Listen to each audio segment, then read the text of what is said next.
On March 31st, 1995, a woman ran out of room 158 at this motel in Corpus Christi, Texas, bleeding, screaming for help.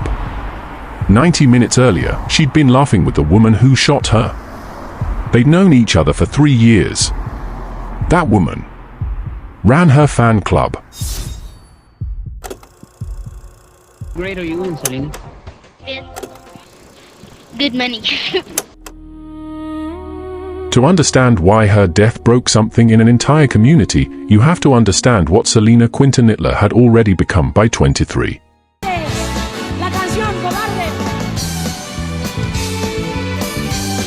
She was the biggest star in Tejano music, that is a genre blending Mexican and American sound that most of the country outside Texas had never heard of. She'd just won a Grammy. She was finishing her first English-language crossover album, the one meant to make her a household name everywhere, not just in the Latino community that already adored her. She wasn't just a singer. She designed her own clothing line. She ran her own boutiques. And running those boutiques required someone to manage the business side. That is the money, the fan club. The day-to-day operation she didn't have time for. That job went to a woman named Yolanda Saldivar. She was 34 years old, a former nurse, and Selena's most devoted fan. She'd started the official fan club 2 years earlier. By 1994, she was managing the boutiques and handling the Quintanilla family's business finances.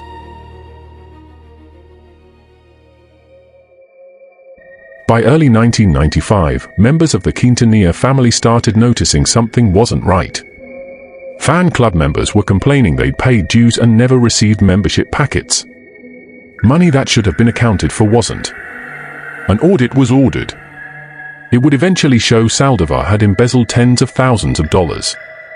That is, some estimates put it near $60,000, that is from the fan club and the boutiques. On March 9, 1995, Selena and her father confronted Saldivar directly about the missing money. Saldivar denied it, but agreed to produce financial records to clear her name. 3 weeks later, on March 31st, Saldivar called Selena and asked her to come alone to a motel in Corpus Christi. She said she had the documents, that is, and that she'd been raped in Mexico days earlier, and needed to talk to someone she trusted. Selena went. Alone. Because that's who she was. This is the same door from the beginning of this video. What happened behind it took less than 20 minutes. According to Saldivar, the conversation about the missing documents turned into an argument. Selena demanded she hand over the paperwork or the family would go to the police. Saldivar, by her own account, pulled a revolver from her bag. Selena turned to run. She was shot once, in the back. She made it to the motel lobby, where she named her killer to the front desk clerk before collapsing. She was pronounced dead at Corpus Christi's Memorial Medical Center just after 1 p.m. She was 23 years old. Saldivar didn't flee. She sat in her truck in the parking lot with the gun to her own head for nearly 9.5 hours, negotiating with police, before finally surrendering. Saldivar was convicted of first-degree murder and sentenced to life in prison, eligible for parole in 2025. A date that already came and went with her parole denied. What Selena's death changed wasn't just Tejano music, though it left a permanent scar there.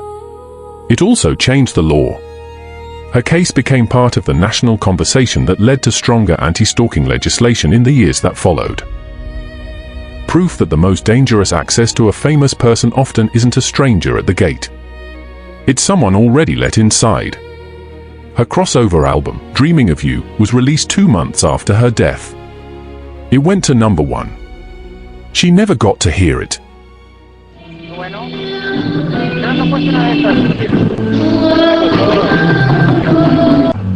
Bueno.